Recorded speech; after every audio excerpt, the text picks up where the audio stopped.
Parashat Miketz. Après un intervalle de 2 années, Pharaon eut un songe, où il se voyait debout au bord du fleuve, et voici que du fleuve sortaient 7 vaches belles et grosses, qui se mirent à paître dans l'herbage. Puis 7 autres vaches sortirent du fleuve après elles. Celles-là étaient chétives et maigres. Elles s'arrêtèrent près des premières au bord du fleuve. Et les vaches chétives et maigres dévorèrent les 7 vaches belles et grasses. Alors le Pharaon s'éveilla.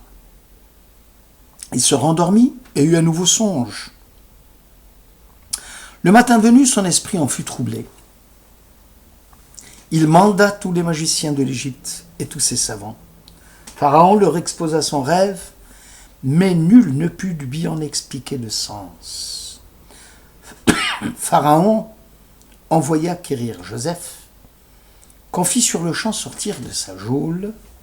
Pharaon dit à Joseph : « J'ai un songe, et nul ne l'explique, mais j'ai ouï dire, quant à toi, que tu entends l'art d'interpréter un songe. » Joseph répondit au Pharaon en disant : « Ce n'est pas moi, c'est Dieu qui saura tranquilliser le Pharaon. » Genèse 41. L'interprétation des songes a intéressé un grand nombre de nos commentateurs. Pratiquement tous partent du principe que le songe est une forme de prédiction d'un événement futur, autant dire qu'il est prophétie. Les magiciens du Pharaon n'ont pu saisir le sens de la prophétie contenue dans le songe du Pharaon, ce qui fait supposer que l'interprétation d'un rêve requiert une aide certaine du ciel. C'est ce que semble dire en substance Joseph au roi, qui le considérait plus comme un mage d'une catégorie supérieure à celle de ses savants. « Ce n'est pas moi, dit Joseph, c'est Dieu qui est le maître de l'interprétation. » Joseph insiste sur l'erreur du Pharaon en expliquant qu'il n'y a pas de différence au niveau des talents entre lui et les autres savants, mais une différence au niveau du contenu, de l'essence du songe. Il n'est pas l'interprète génial des songes, mais il est le messager de Dieu pour interpréter un songe. Il y insiste. Le songe du Pharaon est un. Ce que Dieu prépare, il l'a annoncé au Pharaon. Ou encore, et si le songe s'est reproduit à Pharaon par 2 fois, c'est que la chose est arrêtée devant Dieu. C'est que Dieu est sur le point de l'accomplir. Genèse 41. Le Pharaon est obligé alors de reconnaître que Joseph est le prophète de Dieu. Pharaon dit à ses serviteurs : « Pourrions-nous trouver un homme tel que celui-ci, plein de l'Esprit de Dieu ?» Pharaon dit à Joseph : « Pourquoi Dieu t'a révélé tout cela ? Nul n'est sage et entendu comme toi. » Le rêve du Pharaon et son interprétation avaient comme une autre finalité l'accomplissement du décret divin de l'exil d'Égypte. C'est en faisant accéder Joseph au trône du Pharaon qu'indirectement Jacob et ses fils se préparaient à venir s'installer en Égypte. Nachmanide explique : Joseph dit au Pharaon que les 2 rêves n'en faisaient qu'un. En réalité, les 7 belles vaches ou les 7 beaux épis ne sont que des périodes de temps fastes, de même que les 7 vaches maigres et les épis creux ne sont que des temps de disette et de famine. Les 2 rêves se confirment l'un et l'autre, et la représentation est le signe de l'imminence de leur réalisation. Les vaches symbolisent la période des semailles et les épis le temps de la récolte. D'après la tradition, le rêve d'un homme important ou ayant de grandes responsabilités est unique et a un sens prémonitoire. le sort de sa maison, de sa tribu, de son pays, peuvent dépendre de son interprétation. Le rêve du matin, disent les sages, est le rêve qui contient sa propre interprétation. De même que le rêve qu'un ami a de nous, tous ces rêves sont d'interprétation prophétique. C'est Dieu qui met la parole dans la bouche du rêveur comme celle de l'interprète. En songe, l'âme s'élève et rencontre les anges de l'armée divine qui façonnent à leur manière l'image que nous en avons.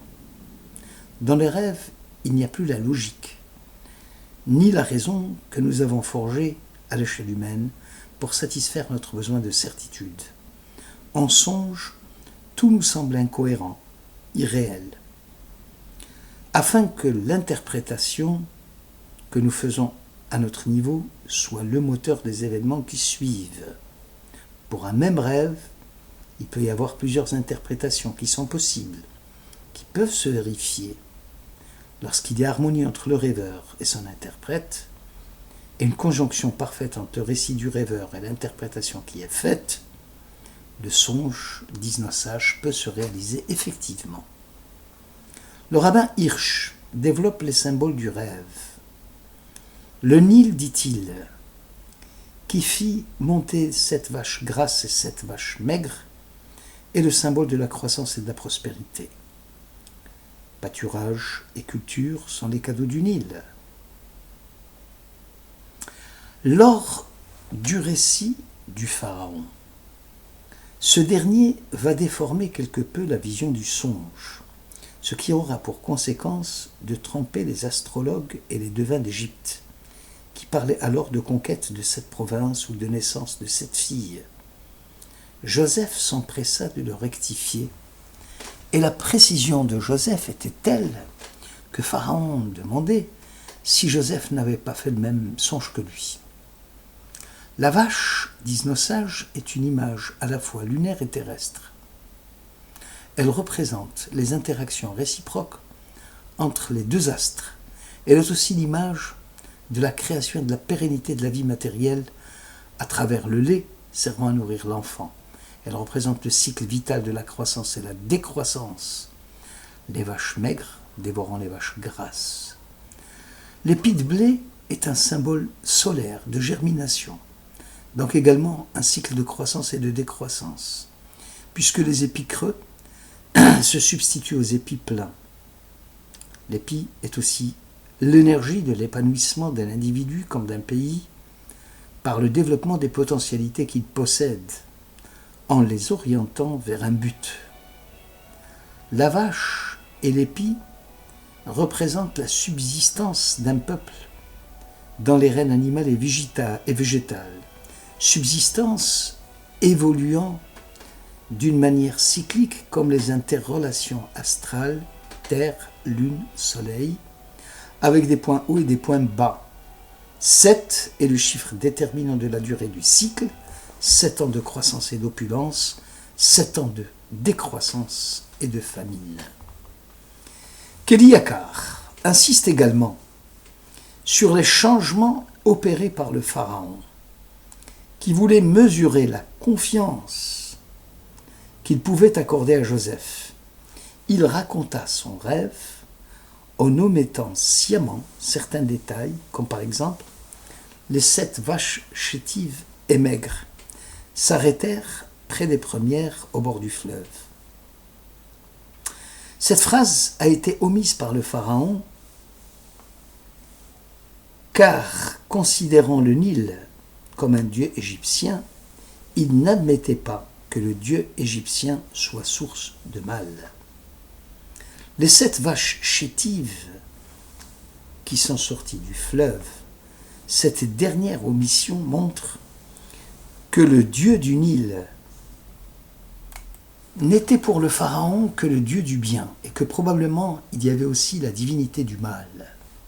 L'omission préméditée du Pharaon indique que le monarque égyptien ne voulait pas mettre sur un pied d'égalité les dieux du bien et du mal, donnant un net avantage aux dieux du mal.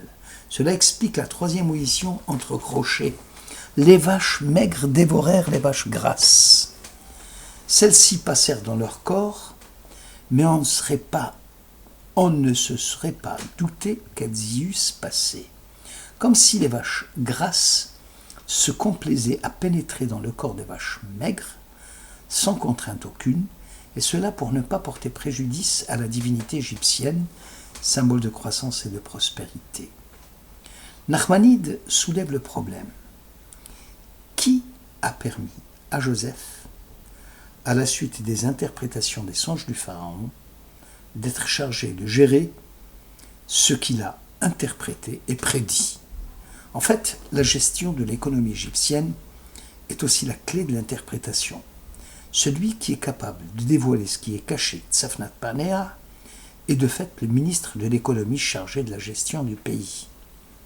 Certains de nos commentateurs voient dans le verbe attribué au pharaon « je m'éveillais » une allusion directe à l'action immédiate qui doit être entreprise pour épargner la famine à l'Égypte, en nommant Joseph, deuxième personnage de l'État, comme responsable de la gestion du pays. La Bible est une œuvre qui traverse l'histoire et dans laquelle les hommes parlent au nom de Dieu. Les paroles qui y sont contenues ont influencé et continuent à le faire, le comportement et la vie des dizaines de générations. Le dire, le verbe a créé le monde. Tout l'univers est contenu dans le premier Vayomer. Le dire est devenu parole lorsqu'il a reçu un sens. Le mot a rendu l'univers intelligible et le mot s'est développé en une infinité de sens pour donner naissance de proche en proche à un univers organisé de plus en plus complexe. La diversité des sens ne s'est pas réalisée d'une manière uniforme et continue, mais avec des heurts et des effacements. Cela explique que le message qui nous est parvenu soit à la fois un message estompé, saccadé, comme un écho à multiples facettes. La création et l'organisation de la parole en message, avant un en plusieurs sens, sont les bases de l'existence effective de notre univers matériel et spirituel. Pour que le monde évolue, il faut que les messages soient transmis et que les messagers particuliers puissent les véhiculer sans trop les déformer dans l'espace et dans le temps. Dans la Bible, ces messages sont des êtres humains appelés par Dieu, par l'intermédiaire des anges. Pour la Bible, pendant 4000 ans, les messages divins ont été transmis à l'humanité à travers les intermédiaires humains par deux voies possibles, le rêve, appelé vision nocturne, et la vision en état d'éveil.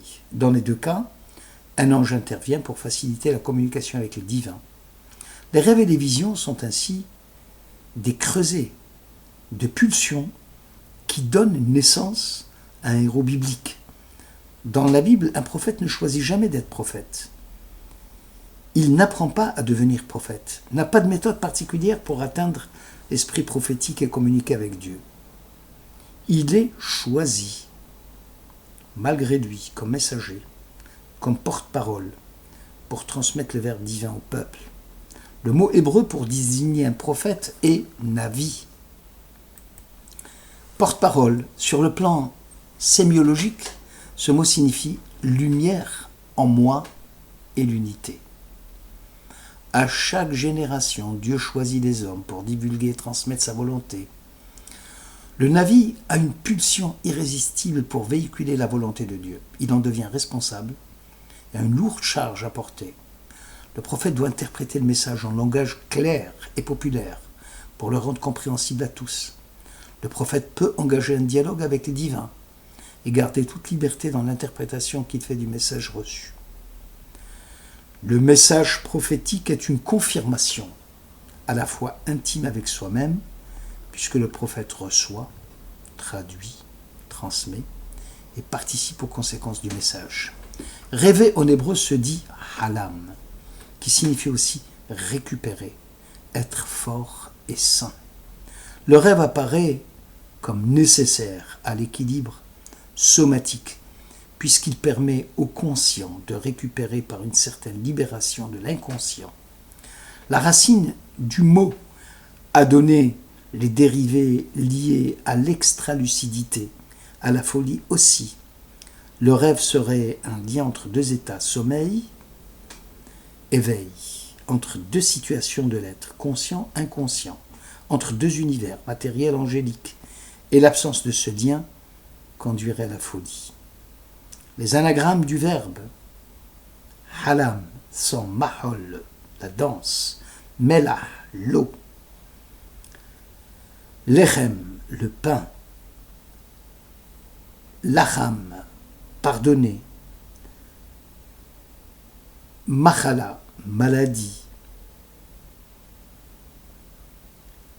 Comme le pain et le sel, le rêve est nécessaire à l'équilibre physiologique. Et une carence de rêve serait dangereuse comme le sel pour les aliments. Le rêve doit compenser l'insipidité d'une vie.